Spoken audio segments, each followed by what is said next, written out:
Bienvenue à tous, chers amis, à cette nouvelle émission de Planète Facebook. C'est toujours avec le même plaisir qu'on vous informe.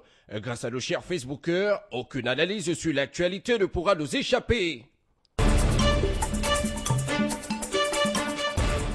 Ouvrons cette édition de Planète Facebook avec la page Facebook de RFI qui, dans l'une de ses unes, titre « Belize, une pyramide maya de 2500 ans détruite pour collecter des gravats ». L'entreprise mise en cause est Dimar, appartenant, comme le dit RFI, à Denis Giral. Cet homme politique local affirme qu'il n'avait pas été mis au courant lorsque ses bulldozers et ses pelleteuses ont réduit à néant le temple millénaire. C'est un appel téléphonique anonyme qui a alerté les autorités du drame irréversible en cours. Quand le directeur de l'Institut archéologique, Jaime Awe, est arrivé sur le site, il ne lui restait plus qu'à constater la destruction du Nomul. Le gouvernement de Belize a qualifié cette destruction du Nomul d'atteinte impardonnable à l'héritage culturel bélizien et au patrimoine national. Une pyramide précolombienne haute de 30 mètres dont il ne reste aujourd'hui qu'un petit monticule. La colère et la honte face à cette destruction se traduit aussi dans les écrits de nos chers Facebookers. Le premier parle d'acte de vandalisme, crime contre un patrimoine de l'humanité qui a résisté à l'usure du temps. Pour un autre encore, on ne s'en prend pas à la mémoire d'une nation, mais pire encore, ils détruisent ainsi un monument historique de 2500 ans. C'est un acte méprisant envers le peuple maya. D'autres encore vont réagir. Celui-ci, par exemple, dit que dernièrement, le Hamas a détruit un monument du patrimoine national mondial pour en faire un champ d'entraînement. Pour lui, on ne respecte plus rien aujourd'hui dans ce monde. Pour finir sur cette affaire, un Facebooker dit que l'argent est la malédiction de l'humanité. C'est le Dieu que l'humanité adore. Le jour où il disparaîtra, le monde sera très bien. Bien, vraiment mon frère.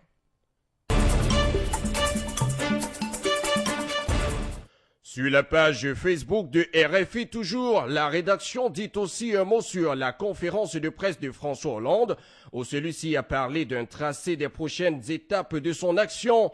C'est ainsi la seconde fois que François Hollande s'exprime ainsi devant la presse. La première conférence de presse menée sur ce monde avait été organisée le 13 novembre dernier. Hollande avait promis à son entrée en fonction de tenir une telle conférence de presse chaque semestre.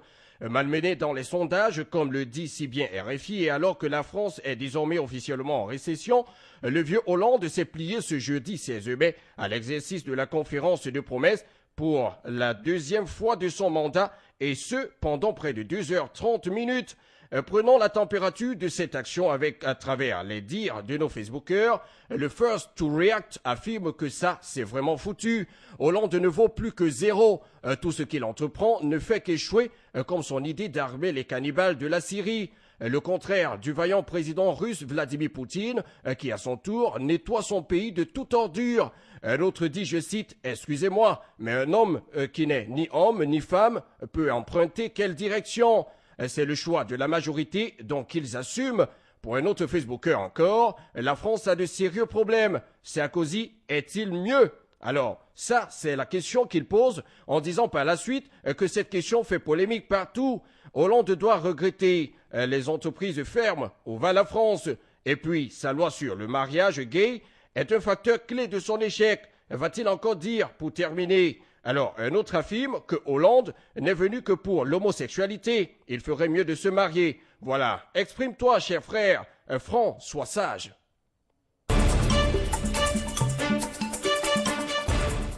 Restons encore sur la page Facebook de RFI et parlons maintenant de la Guinée équatoriale pour dire et remarquer avec RFI que depuis vendredi 10 mai dernier, quand il clique sur la page de son parti, le docteur Mansogo, membre du bureau exécutif de la Convergence pour la démocratie, le CPDS, tombe sur celle du Parti démocratique de Guinée équatoriale, le PDGE, le parti du président Teodoro Obiang Bazogo, au pouvoir depuis 1979.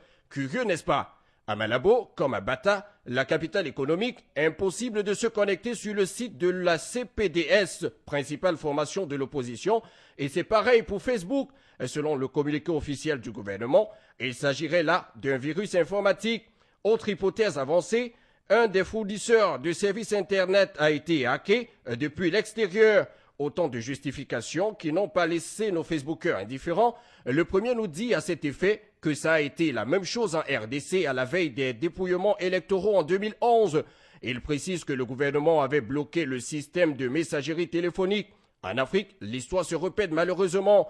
Et qui a alors le droit à l'information, à la communication? Et un autre pour répondre dira que le tyran, parlant de Biangema Bazogo, a peur de son adversaire. Un autre encore précise qu'il n'y a aucun virus informatique. Pour lui, si c'était un virus, ça serait partout en Afrique.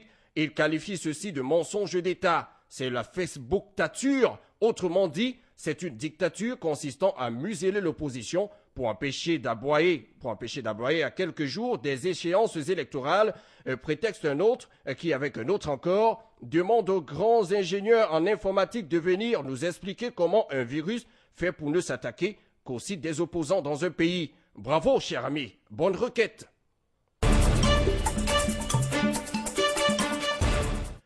Alors, à présent sur la page Facebook de France 24 qui titre « Les chauffeurs sénégalais en ont assez d'être rançonnés au Mali ». Samedi dernier, les transporteurs RCD ont décidé de bloquer dans la ville de Kidira, au Sénégal, l'unique route qui mène au Mali. Ils ont ainsi exprimé leur solidarité avec leurs collègues blessés quelques heures auparavant lors de heurts avec la police malienne au poste de contrôle de Diboli, une ville située juste à l'autre côté de la frontière. D'après le syndicat national des travailleurs des transporteurs routiers du Sénégal, la situation a tourné au vinaigre lorsque les chauffeurs routiers ont refusé de verser des pots de vin réclamés par les policiers maliens. Le grogne a pris fin dimanche, mais le CNTTRS promet d'autres blocages si de tels actes venaient à se reproduire. Un Facebooker, sautant sur l'occasion de cette affaire, nous révèle qu'il connaît très bien ce trajet et affirme que même ceux qui détiennent un passeport CEDEAO payent des droits de passage. Les Maliens, pour lui, sont de véritables arnaqueurs. Un autre pense que la zone CEDEAO n'a plus besoin de toutes ces barrières de police qui inondent les différents axes routiers de la sous-région ouest africaine. Un autre encore dit qu'il est malien et qu'il souhaite souligner qu'il n'y a aucun pays avec la corruption zéro. Et il dit, il faut le comprendre, souvenez-vous de l'affaire Cahuzac en France et celle de Karim Wade au Sénégal. Alors, il faut la solidarité entre ces deux États voisins, chacun a nécessairement besoin de l'autre. Mais, les amis, laissons tomber toute cette histoire. Vous savez tout au moins que tous les policiers du monde sont pareils. Ils aiment bien racketter les passants. C'est ça l'Afrique. Mais non, c'est ça la police du monde. Ah, ça oui, c'est vrai.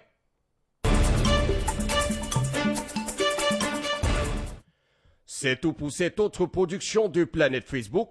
Retrouvons-nous sur notre site web le www.afriquemedia.tv. Vous y lirez toute l'actualité du monde, mais aussi laissez-nous vos analyses sur notre page Facebook Afrique Media Forum. Grâce à nos chers Facebookers, rassurez-vous, la prochaine fois, aucune analyse sur l'actualité ne pourra nous échapper. Que Dieu vous garde, les amis. À bientôt sur Planète Facebook.